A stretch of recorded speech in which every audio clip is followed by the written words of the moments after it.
Salut tout le monde. Pour chercher une bonne vidéo pour la pose de vos moulures, c'est celle-ci. Sans aucune prétention, je vais te donner les bonnes étapes à suivre et si tu les suis, tu vas réussir ta pose de moulure à coup sûr. Dans un premier temps, il faut vérifier tes murs. Donc, moi je me sers d'un niveau à bulle. Je vais regarder si mes murs sont droits. Celui-ci est droit. Celui-ci aussi. Si tu suis ma page, tu as pu voir aussi la pose de mes corniches au plafond où je les ai posées avec l'aide d'un laser. Donc c'est droit aussi. Et mes plaintes, si tu suis aussi la page, tu as certainement vu la pose de mon ragréage. Donc un ragréage est censé être de niveau. Surtout que celui-ci c'est un autolissant. Donc mes plaintes sont droites également. Donc là en fait j'ai toute ma périphérie qui est de niveau. Donc j'ai pas besoin de laser. Si dans ces cas-là tu as un mur qui présente de légers écarts, là il faudra un niveau. Dans un deuxième temps, je vais te donner quelques petites astuces pour te faciliter la pose. Tu te dis mince comment je vais faire, je sais pas comment commencer. Donc c'est très simple. Pour le coup, je me suis muni de gabarits. Les gabarits, ça va te servir à avoir la même largeur partout. Donc moi, je suis parti sur le principe où je voulais des grands rectangles.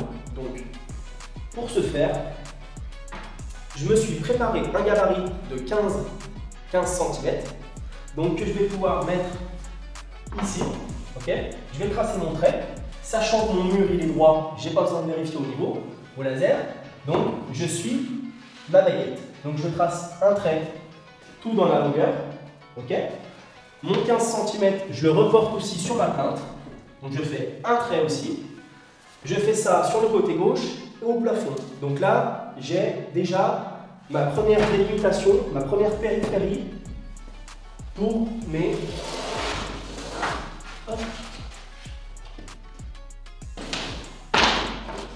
Pour mes grosses baguettes. Mes grosses baguettes, j'ai décidé d'en faire une large en extérieur et une plus petite en intérieur. Tu verras, c'est assez sympa. Donc celle-ci, elle présente des moulures. Donc j'ai essayé de trouver, je suis allé chez mon menuisier pour le bois. Parce que c'est vrai que le bois en ce moment, c'est terriblement cher. Donc j'avais quand même assez, en gros sur la maison, j'ai 320 mètres linéaires à poser. Donc je t'explique un peu le budget que ça ferait si je serais allé les chercher, dans des magasins. Je ne vais pas citer de nom, mais voilà, je suis allé chez mon menuisier, il m'a déligné tout ça, et j'en ai pas eu pour excessivement cher. Ça reste quand même un billet, mais voilà, il n'y a rien à voir, rien à comparer, contrairement à des grandes chaînes de bricolage. Donc celle-ci, elle fait 5 cm de largeur, et celle-ci, elle fait 3 cm. Alors, pour le coup, tu vas tracer tout ton côté. Tu vas venir, moi je les ai préparés un peu avant. J'ai coupé à un angle à 45. Pourquoi 45? Tu vas me dire, si tu sais pas ce que c'est du coup, un angle à 45 c'est forcément la moitié d'un angle droit à 90 degrés. Un angle droit, donc cet angle là, logiquement il fait 90 degrés. Donc pour avoir un bon angle avec les deux baguettes, qu'elles se rejoignent, tu fais un angle à 45 degrés, la moitié. Donc là ils sont coupés à 45 degrés. Donc pour le coup, je vais tracer, hop, je vais tout poser par terre.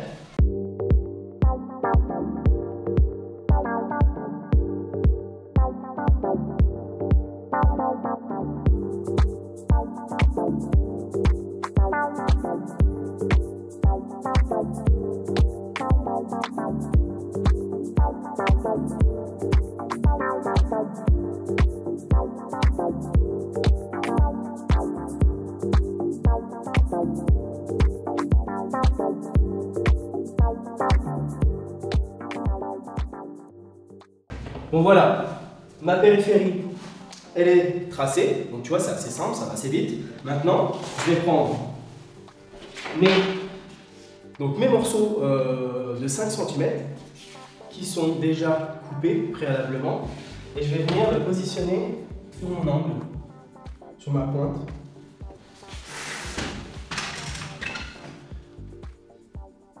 Voilà. je le fais suivre sur mon trait de niveau. Ok, tac. Et là, quand j'ai tracé, j'ai un petit peu dépassé du trait vertical. Ça veut dire que je vois où ce trait-là s'arrête. Donc là, je vais pouvoir venir faire un trait aussi. Avec mon marquage à 45 degrés également. Ok, celui-là il est prêt. Ensuite, on va faire la même chose pour l'autre.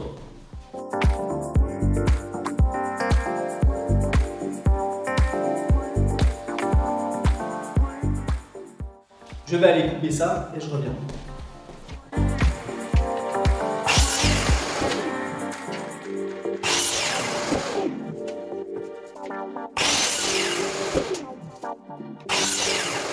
Bon voilà, j'ai coupé mes deux côtés, donc mon angle à 45 comme ceci et mon autre angle à 45 comme cela. Donc quand tu dois faire un carré ou un rectangle ou autre, tes angles doivent toujours être à l'intérieur, ils ne doivent jamais partir là-bas. Tu vois ce que je veux dire? Donc celui-là, il va à l'intérieur et celui-là, il va à l'intérieur. Comme ça, l'autre qui va venir, il aura aussi un angle à 45 à l'intérieur et du coup, tu vas pouvoir les emboîter, tu verras. Donc alors, pour ce faire, des tasseaux, des plaintes, etc., j'utilise souvent, et quasiment à chaque fois, la colle acrylique, le mastic acrylique de chez Bostik, c'est le AFX 110. Okay, c'est une colle ultra efficace et collage immédiat. Donc ça va te coller à peu près tous les matériaux, bloqués ou pas bloqués. Donc celui-ci, j'en avais pris en grosse quantité parce qu'avec toutes les longueurs, comme je t'avais dit avant, 320 mètres linéaires, plus mes plaintes, j'avais 100 mètres de plaintes à coller, j'en avais pris au moins 2 ou 3 cartons, je ne sais plus. Mais il s'est avéré que j'ai un support en briques. Alors toi, je ne sais pas quel support tu vas avoir, mais moi il est en briques, il est plâtré et j'avais peur que avec ma belle cloueuse Ikoki, le NT1865DA, donc je vais te mettre toutes les outils en description. Tu iras te faire ton propre avis. Donc ça c'est une machine de guerre franchement. Et j'avais peur qu'avec les clous dans la brique, ça n'aille pas. Donc c'est pour ça que j'étais parti sur le collage. Mais en ayant fait des tests, il s'avère que ça va très bien, ça colle, ça tient super bien. Donc je ne vais pas les coller pour dépenser du produit, du temps. Et puis voilà, je m'en servirai sur d'autres choses, je ne me fais pas de soucis. Donc du coup, voilà, on part juste sur une pose clouée et ça va nickel. Donc toi, si tu n'as pas de cloueuse, ne t'inquiète pas, tu viens coller au mastic acrylique et ça va nickel. Donc alors, comment je vais procéder? Alors, je vais me mettre ma pointe pile dans mon angle qui a été tracé.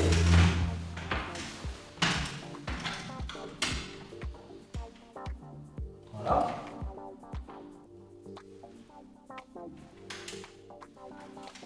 Et là, je vais mettre un premier clou. Je vais l'allumer. Voilà. Je regarde si j'ai des clous, j'en ai. Et là, je viens mettre un premier clou. Tu vois, ça va tout seul. Ensuite, je viens placer, en suivant toujours mon trait que j'ai tracé, ma baguette.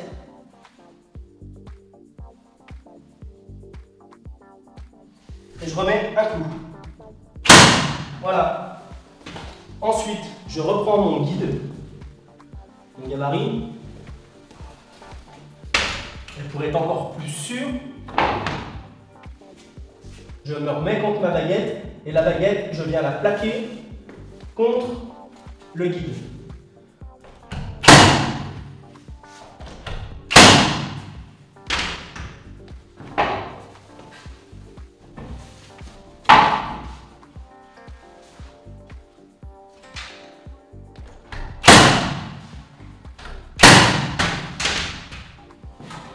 Et voilà, j'ai ma première baguette, mon départ de poser. Donc je vais faire exactement la même chose pour celle-ci. Et ensuite, je viendrai prendre ma cote en pointe des deux montants et celle-ci aussi, j'irai les couper. Donc pour ce faire, c'est très simple. Il te suffit juste de te munir d'une boîte à coupe, une boîte à onglets. Donc c'est une petite boîte en plastique généralement, avec une scie pour bois, pour boiserie. Tu vas venir, elles sont très bien faites, hein, elles ont des angles à 45, à 30 degrés, à 60 généralement. Et là tu prends 45 degrés, tu fais attention de ne pas tromper dans ton sens, parce que moi j'ai une moulure qui est en extérieur. Donc si je me trompe de coupe et que malencontreusement je fais ma coupe des onglets à 45 avec la baguette à l'intérieur, mon motif ne va pas correspondre. Donc ça sera dégueulasse et j'aurais perdu encore une longueur de lame. Donc il faut faire très attention. Du coup, moi je ne fais pas ça à la scie à onglet, à la boîte à coupe, pardon, je fais ça avec une scie à onglet. Donc comme tu as pu voir tout à l'heure, donc c'est la Metabo, c'est la, je ne sais plus ce que c'est, je te mettrai ça en description. C'est la KGS 216M il me semble, je ne devrais pas dire de bêtises. Enfin bref, une machine aussi de guerre. Donc voilà, on va préparer celle-ci.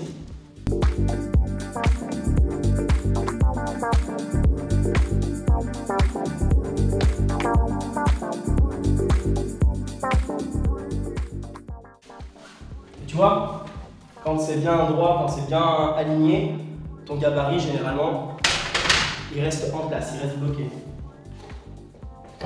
Ok.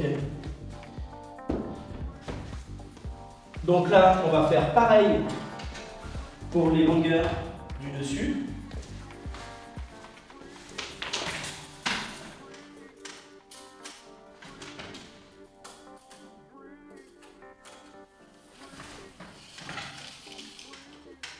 Donc là, j'ai 233,5.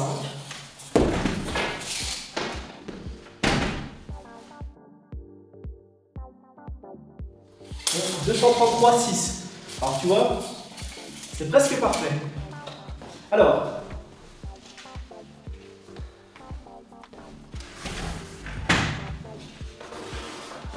ben on va les couper tout ça. Donc, j'ai coupé mes longueurs, on va les présenter.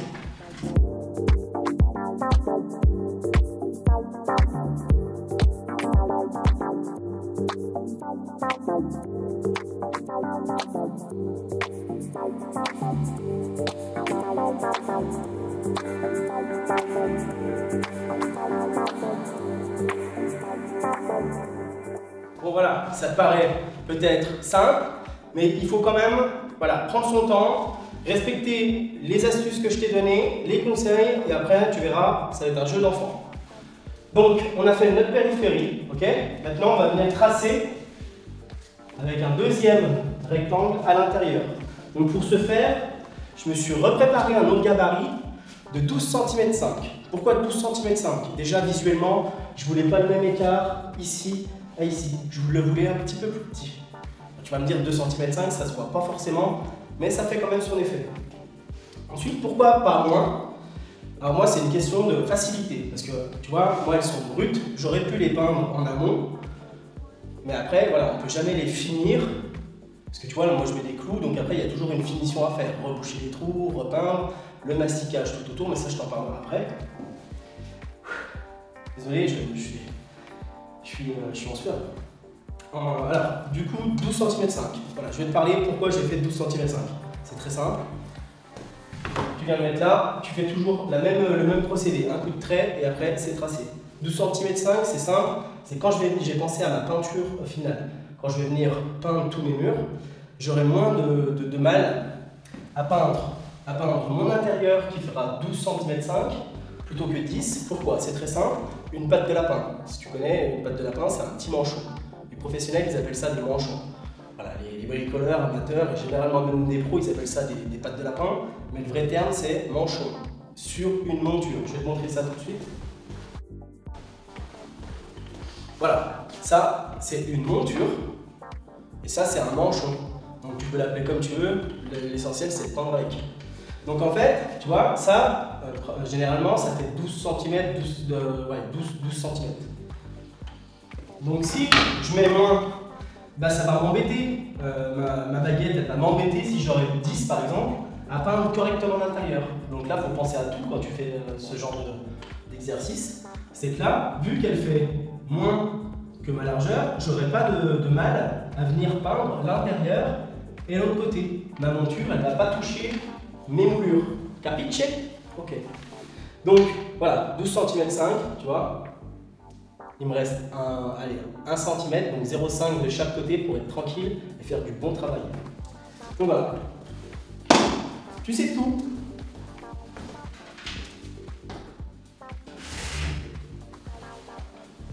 Donc là, pour le coup, on n'a pas besoin de retracer.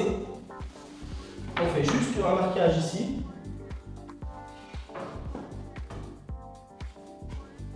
Voilà.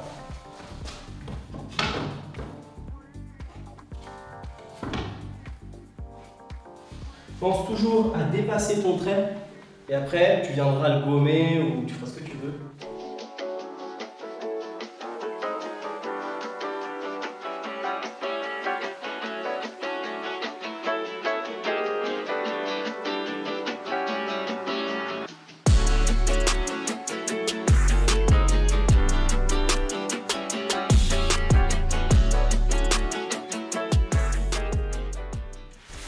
Bon là par contre, excuse-moi, je te montre un procédé avec le clouage. Le collage, tu viendrais mettre un filet de colle ici, et là, c'est plus facile de l'appliquer comme ça, tu vois. Donc tu as des avantages comme des inconvénients, partout. Et ça prend rien.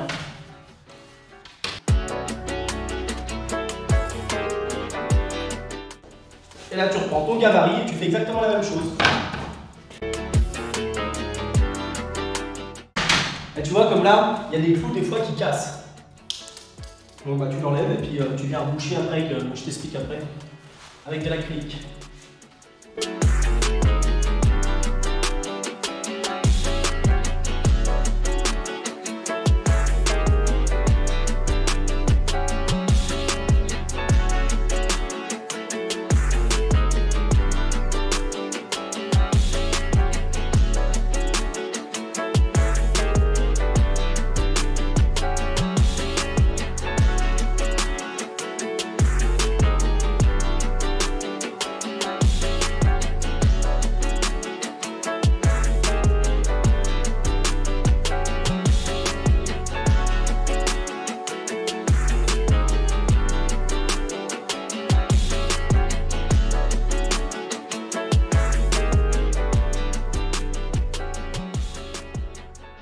Donc voilà, on a un rendu qui est quand même assez beau. Hein. Moi, c'est ce que je cherchais dans le style de la maison, c'est ce que je recherchais. Donc là, maintenant, je vais faire la plus grande phase du salon. Je vais tout te montrer en timelapse. Ça va être assez sympa. Et je reviens à toi tout de suite après.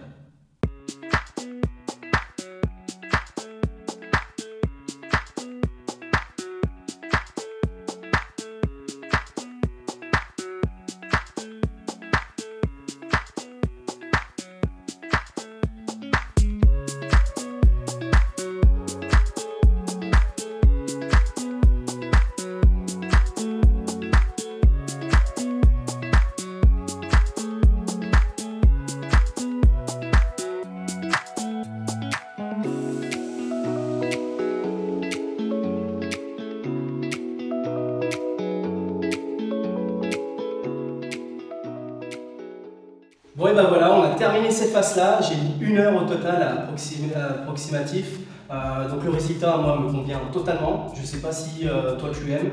N'hésite pas à me le dire dans les commentaires si tu as apprécié voilà, le résultat des 2 pans de mur.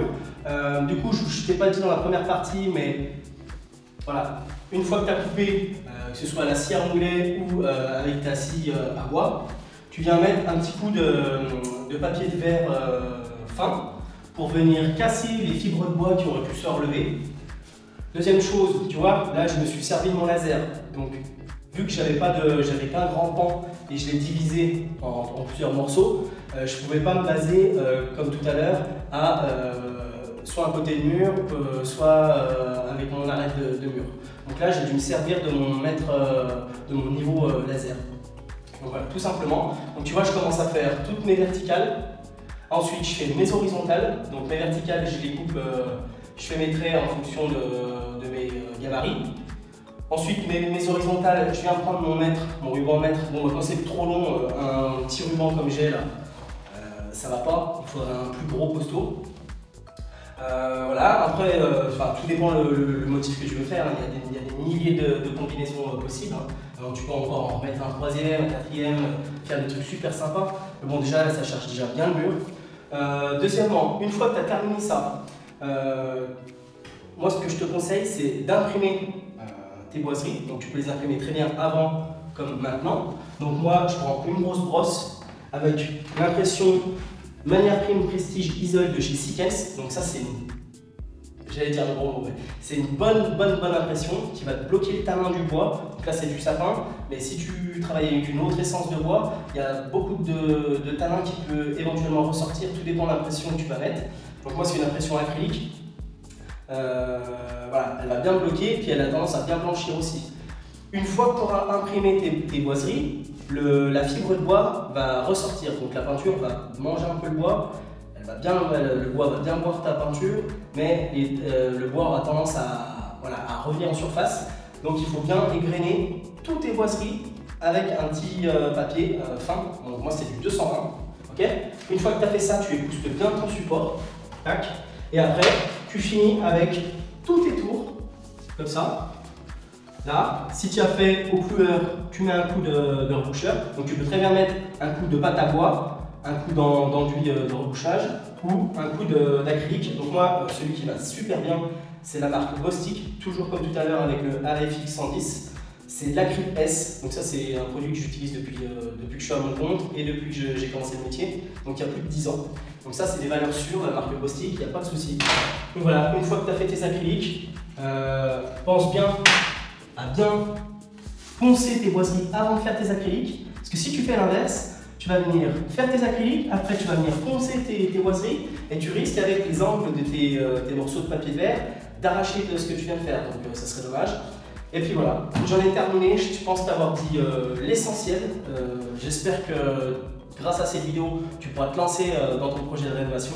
Si ça t'a plu, n'hésite pas à me le dire. En tout cas, moi j'ai passé un super moment. Partage, like et abonne-toi si ce n'est pas déjà fait. A bientôt pour un prochain tuto. Salut!